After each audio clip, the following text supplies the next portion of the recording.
Halloween. Was it better in the 1950s and 60s? Did they really enjoy those plastic masks? And what kind of shenanigans did they get up to? Let's take a look at the candy, the costumes, and more. Let's take a look at everything. 1950s. Dreams and bones and bats and bones and teenage monsters in haunted homes, a ghost on the stair, a vampire's bite. Better beware, there's a full moon tonight.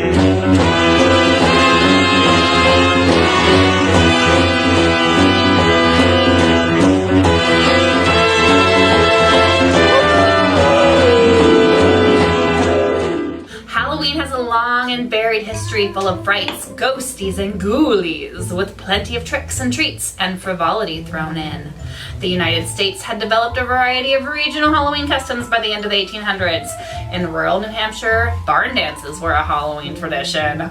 Let's not get too crazy. In New York City, Halloween parades and firecrackers were common aspects of the celebration. In the mountain regions of North Carolina, it was said that Halloween was a time when people could hear the future whispered in the wind. In Louisiana, it was time to cook a midnight dumb supper.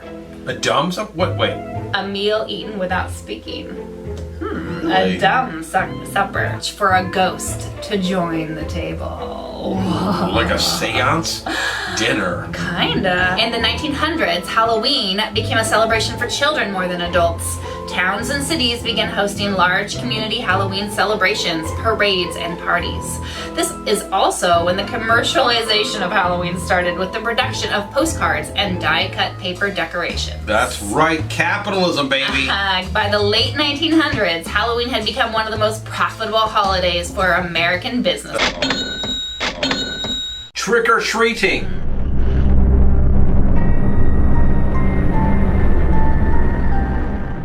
Trick-or-treating became widespread during the 1940s and 1950s. It was once common for people to leave food out on a table as a treat for spirits believed to be about on All Hallows Eve. According to Time magazine, the American tradition of trick-or-treating as we know it today may have started with kids trading songs for treats in the early 20th century. But it really gained popularity in the 30s and 40s when children were offered everything from homemade treats to coins, toys, and fruit. It wasn't until the 1950s that candy companies began specifically promoting their products for Halloween. It's all about that Thank money. you 1950s for commercializing everything. But you know, there's some good and some bad with that. We got some good treats. We got some good candy. There's some yummy candies that I Good love. decorations. All right, Lola. Costumes.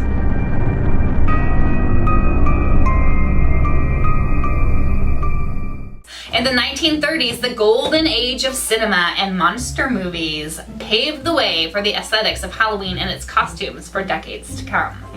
Some of the first children's costumes were fairies, gypsies, and burglars. Oh man.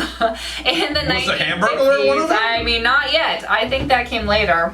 Maybe. Rubble. In the 1950s, factory-made costumes of popular figures from movies and televisions appeared. What would that be? That would be like Howdy Doody. In the 1940s and 50s, classic costumes like witches, ghosts, mummies, pirates, and pumpkins were still popular. And moving on into the 60s, had a lot more cowboys and Indians. The 50s, with the introduction of commercialized costumes, started to create masks that were mostly made to look like animals or goblins. I love those old masks. They're pretty fantastic. The old plastic ones, I remember those. In the 40s, when it became more appropriate for women to bare their legs, their costumes became more revealing. Gams. Show us some gams. We made it all the way up to the knee so far. Man, they're getting crazy. Mischief Night. Ooh.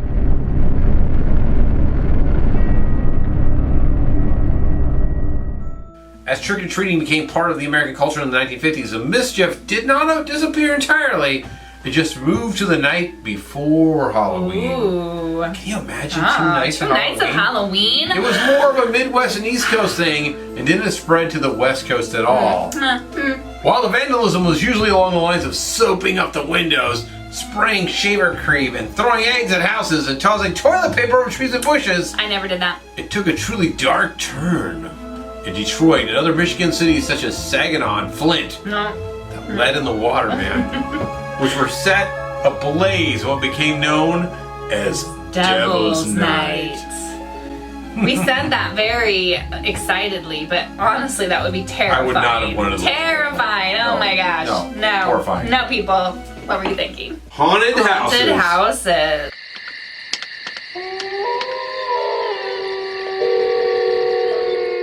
It was during the 1930s, about the same time as trick-or-treating started, that Halloween-themed haunted houses first began to appear in America. It was in the late 1950s that haunted houses as a major attraction began to appear, focusing first in California. Home haunts began appearing across the country during it started about 1962. And this whole haunted house as an American culture icon can be attributed to the opening of the Haunted Mansion. Yeah. They're very good at it. People like to be scared. Halloween in the 50s. Yeah.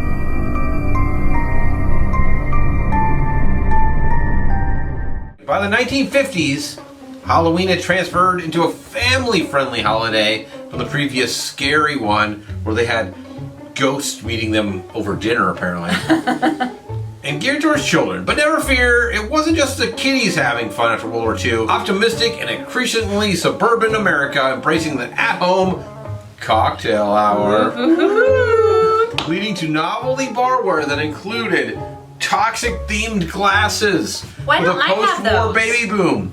Halloween parties were moving away from town centers into private homes and schools. Most decorations were spooky and all black and orange. What? Halloween movies and music.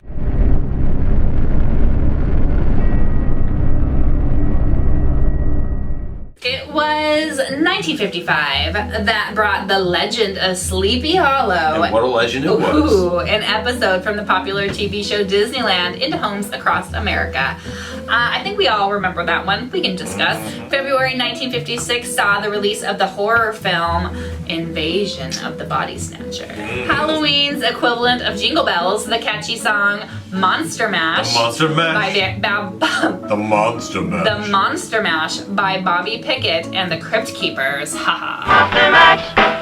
It was a graveyard smash. It caught on in a flash. Was released 2 weeks before Halloween in 1962 and quickly jumped to #1 on the Billboard chart. Ah, my favorite. The Addams Family hit the air on September 18th, 1964, in the show's 7th episode, Halloween with the Addams Family. Ba-ba-da-dun. Dun-da-da-dun. Da-da-da-da, da-da-da-da, da-da-da-da. Became an instant classic in its own right.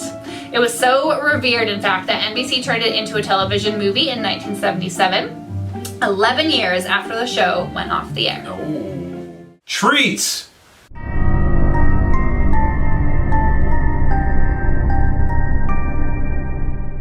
Treats consisted of apples, popcorn balls, and wrapped homemade cookies and cupcakes. Yum. Taffy bites, mostly homemade, but there were also Tootsie Rolls, lots of suckers, Tootsie Roll Pops, and an occasional, much sought after Candy bar. We were often invited into a home for hot apple cider and cookies. That was Imagine. once upon a time. Who invites you in for some hot apple cider? I'm telling you, nowadays, if somebody was like, hey, would you like to let the little ones in? People would be like, no, run! We're not doing that. There we are. Back then, you could get Bazooka Joe, Tootsie Pops, and Babe Ruth sometimes. Pretty yummy. Breaking your teeth on Bazooka Joes right now. I don't think I've ever bitten into a Bazooka Joe that didn't feel like it had been laying somewhere for 10 years. Are awful. But this was 5 seconds. before gum technology moved forward and brought us into a better era. That's right. Thanks, Hubba Bubba. So let's go over a couple candies. List of candies. List of candies.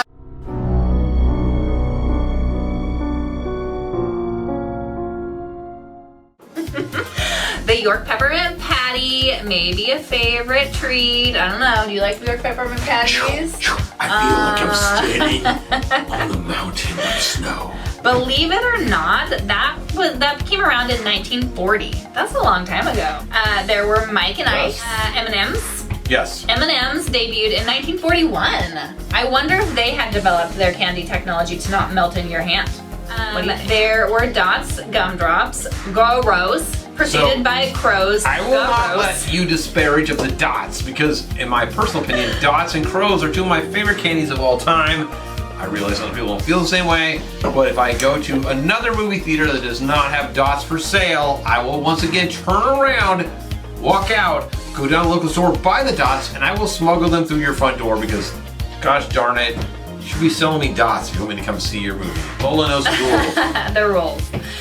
Those came out in 1945. Delish. 1949, Jolly Ranchers, Whoppers, Smarties, and Junior Mints all came out. Jolly Ranchers are one of the greatest things ever. So we have very Whoppers? different opinions. I like Whoppers, and I love Junior Mints. They're delicious. What, Smarties? Nobody likes Smarties. That's a sugar wafers. They're like Tums. Yeah. For 1950, we see Hot Tamales and Andy's Mints. Hot tamales, cinnamon gummy candy. But so good. Yeah, I disagree. I More don't like cinnamon that. gummy candy for me. I don't like the stuff that sticks in my teeth. So the Pez dispenser, which we all know and love, showed up in 1952. And they were given little cartoon heads and marketed for candy. 1959, Pixie Sticks. I don't even know what those are. No. 1962, Lemon Heads, which were delicious. It's the French in me. I love some lemon. It's so tasty. Also, not to be forgotten, along with Alexander the Grape, was done by the same company, and Candy Cigarettes. All done by the same company that made Lemon Heads. I do remember all that. I do remember Candy Cigarettes. When you're a kid, you're like this. You take it, and you go, and then the powdered sugar blow off of it one time, and then the rest of it was just like the worst gum you've ever had in your whole life. Yeah, I remember Candy Cigarettes. They were almost gross. as bad as Bazooka Joe. Then we got Sweet Tarts in 1963. Yeah, those were gross too. Then we had, though, it was known as the 100 grand bar today, when the chocolate crisp Reisman caramel confection debuted in 1966. It was called the $100,000 bar. Well, that was a dumb name. It's just too much. 100 grand bar, way better. Good job. Good job, guys. Originally introduced in 1960 in England under the name Opal Fruits, Starburst underwent her name change and made their way statewide in 1967. Pink Starburst are the best. I Pink are agree. the best. Me, going around trick-or-treating, my favorite, Reese's Peanut Butter Cups. I know, everybody says Heath that. bar right there, but it So doesn't have the good. chocolate in it, but it's got the crunchy peanut butter. Heath bars are toffee covered in a thin layer of chocolate. Reese's true. Peanut Butter Cups are the most delicious peanut butter in the entire world, covered with chocolate. And nowadays, not in my day, but nowadays you can get them covered in dark chocolate. Even better. That's way better. Yeah. So let us know what your memories of the 50s, 60s were with Halloween. Yeah. And what's different about today. Bossa Nova.